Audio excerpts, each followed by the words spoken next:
If I know a person's role model, I can pretty well tell what kind of a person he is and what kind of a future he has.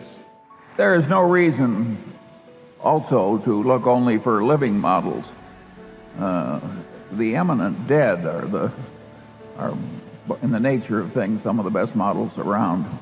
And if it's a model is all you want, you're really better off not limiting yourself to the living. Some of the very best models have been dead for a long time. Well, no doubt many of you are wondering why the speaker is so old. Well, the answer is obvious: he hasn't died yet. Another idea that I got is that wisdom acquisition was a moral duty. It's not something you do just to advance in life. Wisdom acquisition is a moral duty. And there's a corollary to that proposition, which is very important. It means that you're hooked for lifetime learning. And without lifetime learning, you people are not going to do very well. You are not going to get very far in life based on what you already know. You're going to advance in life by what you're going to learn after you leave here. If you take Berkshire Hathaway, which is certainly one of the best regarded corporations in the world, and it may have the best long-term investment record in the entire history of civilization. The skill that got Berkshire through one decade would not have sufficed to get it through the next decade with the achievements made. Without Warren Buffett being a learning machine, continuous learning machine, the record would have been absolutely impossible. The same is true at lower walks of life. I constantly see people rise in life who were not the smartest, sometimes not even the most diligent, but they are learning machines. They go to bed every night a little wiser than they were when they got up. And boy, does that habit help, particularly when you have a long run ahead of you. It's amazing how much achievement there's been in civilization in these last 200 years, and most of it in the last 100 years. And what happens is, it's really interesting, is with all this enormous increase in living standards and freedom and diminishment of racial inequities and all the huge progress that has come, people are less happy about the state of affairs than they were when things were way tougher. And that has a very simple explanation. The world is not driven by greed, it's driven by envy. The fact that everybody's 5 times better off than they used to be, they take it for granted. All they think about is somebody else having more now, and it's not fair that he should have it and they don't. That's the reason that God came down and told Moses that you couldn't envy your neighbor's wife or even his donkey. It's weird for somebody my age, because I was in the middle of the Great Depression when the hardship was unbelievable. I was safer walking around Omaha in the evening than I am in my own neighborhood in Los Angeles after all this great wealth and so forth. I want to report to all of you that in my whole life, I've never succeeded much in something I wasn't interested in. So I don't think you're going to succeed if what you're doing all day doesn't interest you. And you've got to find something you're interested in, because it's just too much to expect of human nature that you're going to be very good at something you deeply dislike doing. And that's one big issue. And of course, you have to play in a game where you've got some unusual talents. You do not want to play, if you're 5'1", you don't want to play basketball against a guy that's 8 feet 3. It's just too hard. And so you got to figure out a game where you have an advantage, and it has to be something you're deeply interested in. What are the core ideas that have helped me?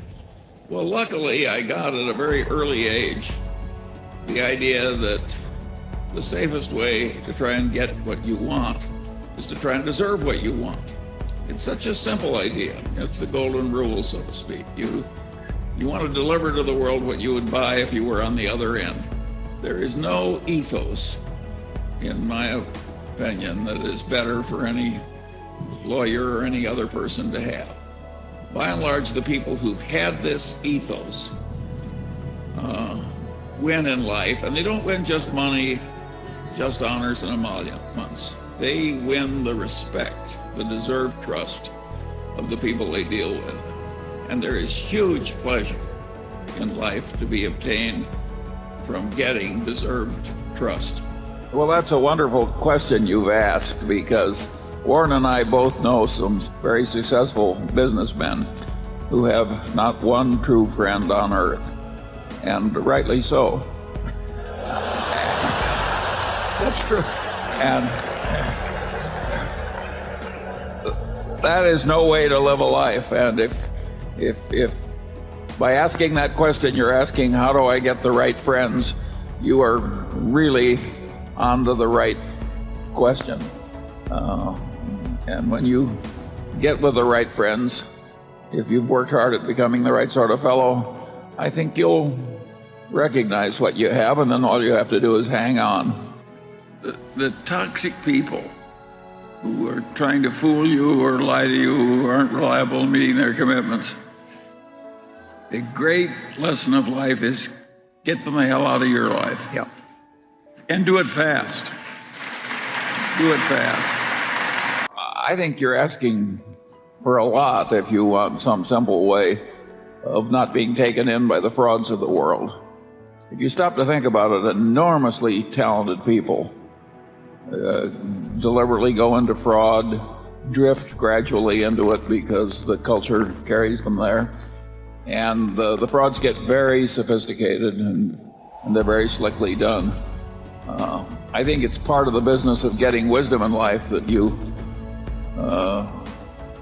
avoid getting taken by the frauds. And so I think you're asking a very good question, but I don't think there is any short answer. I think there are whole fields that you can just quit claim because it looks like there's too much fraud in it.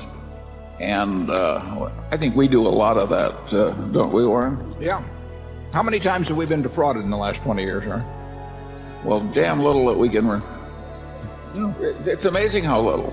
Yeah. And I've always said that the guy who takes us is going to have a modest little office and modest demeanor. And He'll carry around Ben Franklin's autobiography, I can guarantee it. the kind of people who defraud us are not going to be the kind of people who are defrauding everybody else. So one of the reasons our audit costs are so low is we have this passion for keeping everything simple. We don't want to be difficult to audit. And we prefer our activities that are simple. If you take the See's Candy Company, the whole company goes to cash at the end of December every year as if it were a farm where the crop came in and was sold in December. I mean, an idiot could audit the See's Candy Company without getting into trouble. And there's a lot in Berkshire that's like the See's Candy Company. It would be really hard to screw up. Problems frequently get easy. I'd even say usually are easier to solve if you turn them around in reverse. In other words, if you want to help India, the question you should ask is now, how can I help India? You think, what's doing the worst damage in India? What will automatically do the worst damage, and how do I avoid it? You'd think they're logically the same thing. They're not. Those of you who have mastered algebra know that inversion frequently will solve problems which nothing else will solve. And in life, unless you're more gifted than Einstein, inversion will help you solve problems that you can't solve another way. Let me use a little inversion now. What will really fail in life? What do we want to avoid? Such an easy answer. Sloth and unreliability. If you're unreliable, it doesn't matter what your virtues are. You're going to crater immediately. So doing what you have faithfully engaged to do should be an automatic part of your conduct. You want to avoid sloth and unreliability. Another thing I think should be avoided is extremely intense ideology, because it cabbages up one's mind. You've seen that. And you see a lot of it, in TV preachers, for instance. They've all got different ideas about theology, and and a lot of them have minds that are made of cabbage. But that can happen with political ideology. And if you're young, it's easy to drift into loyalties. And when you announce that you're a loyal member and you start shouting the orthodox ideology out, what you're doing is pounding it in. And you're gradually ruining your mind. So you want to be very, very careful with this ideology. It's a big danger. I have what I call an iron prescription that helps me keep sane when I naturally drift toward preferring one ideology over another.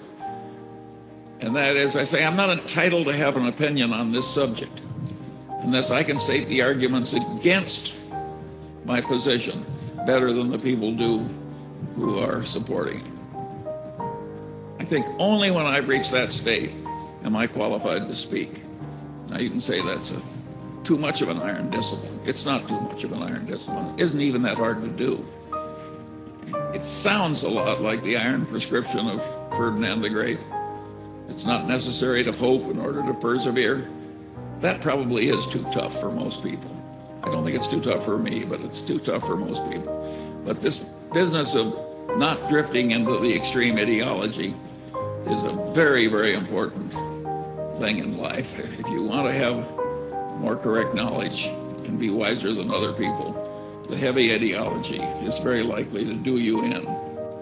Another thing, of course, that does one in is the self-serving bias to which we're all subject. You think the true little me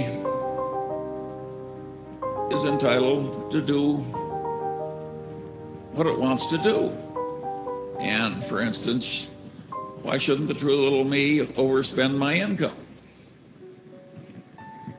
Well, there once was a man who became the most famous composer in the world, but he was utterly miserable most of the time. And one of the reasons was he always overspent his income. That was Mozart. If Mozart can't get by with this kind of asinine conduct, I don't think you should try it. In this world, we have two kinds of knowledge. One is plank knowledge, the people who really know. They've paid the dues, they have the aptitude. And then we got chauffeur knowledge. They have learned to prattle the talk. And they have a big head of hair, they may have fine timbre in the voice, they make a hell of an impression. But in the end, they've got chauffeur knowledge.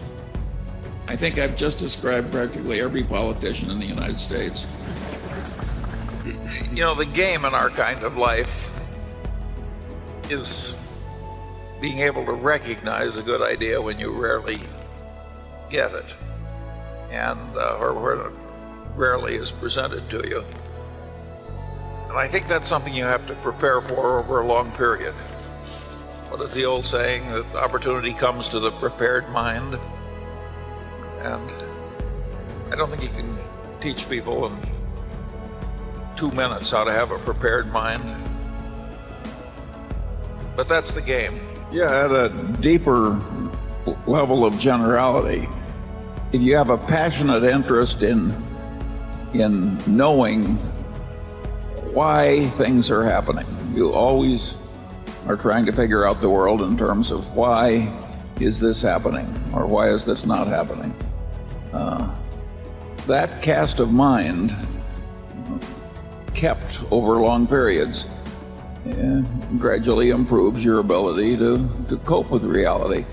And if you don't have that cast of mind, I think you're destined probably for failure, even if you've got a pretty high IQ. Well, some of the ideas were so simple. We noticed that in city after city, the monopoly newspaper made more money every year. And in some cities, there were still two newspapers and one was slowly dying. And so we bought the one that was sure to win. Does this strike you as a complicated idea?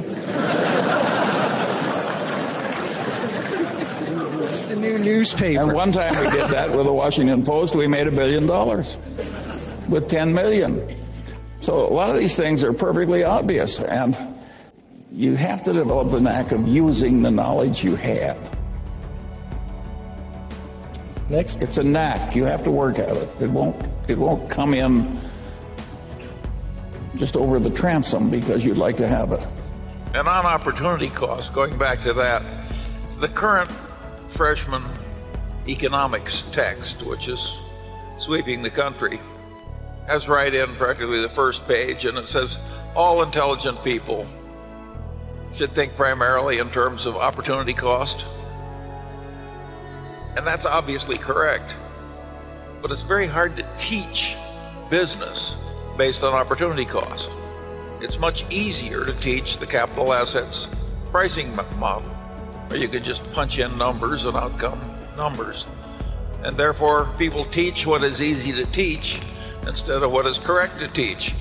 It reminds me of Einstein's famous saying. He says, everything should be made as simple as possible, but no more simple. Write that down. Well, I think the business schools do a pretty good job when it comes to accounting, or personnel management, or there are a whole lot of subjects I think they do quite well with, but they miss one enormous opportunity. If you learn to think intelligently about how to invest successfully in businesses, you'll become a much better business manager. So they're missing a huge opportunity to improve the management profession by doing such a lousy job in teaching investment. Yeah, see, Charlie and I see CEOs all the time who in a sense don't know how to think about the value of businesses they're acquiring, and then so they go out and hire investment bankers, and guess what? The investment banker tells them what to do. Tells them to do it because they get 20x if they do it and X if they don't do it, and guess how the advice comes out. So I think what has happened at Berkshire is just wonderfully for the good. And I do think we have a perfectly marvelous board. What makes me sad, as I said earlier, is I don't see more of the same practice followed elsewhere. A director getting $150,000 a year from a company who needs it is not an independent director. That director automatically becomes an inside director. And so it's a typical government intervention. It says it's doing one thing and it does another. The correct system is the Elihu Root system. Elihu Root, who had 3 different cabinet appointments, if I remember right, said no man was fit to hold public office who wasn't perfectly willing to leave it at any time. And if Elihu Root didn't approve of something the government asked him to do, he could always go back and be the most sought-after lawyer in the world. He had an identity to go back to, and he didn't need the government's salary. And I think that ought to be more the test in corporate directorships. Is a man really fit to make tough calls who isn't perfectly willing to leave the office at any time? My answer is no. The New York Times just interviewed, and they asked me, why are these people in China so interested in Berkshire Hathaway and Charlie Munger? Partly the book did it, but why do the Chinese like that book? I think the answer is that it sounds Confucian. China has a deep Confucian ethos. They want people to act modestly even though they're rich and powerful. They want people to constantly keep learning and to behave with dignity and reason and improve as they get old and keep working. Those lessons are not confined to one country, but it just happens that Warren Buffett and I act like a bunch of people that take Confucianism very seriously. That's why they like us. You're pretty active. You've got a busy social schedule. You're on Zoom. You have breakfasts and lunch. Well, I like it that way. Yeah. That's my idea of a proper old age for me. And I didn't plan it. It just happened. I am very good at recognizing unfair advantages. And I got unfair advantages in old age the way I got unfair advantages in non-old age. And when they came, I just grabbed them. Boom, boom, boom. I basically believe in the soldier-on system. Mm-hmm. Lots of hardship will come, and you gotta handle it well by soldiering through. And a few rare opportunities will come. You gotta learn how to recognize them when they come.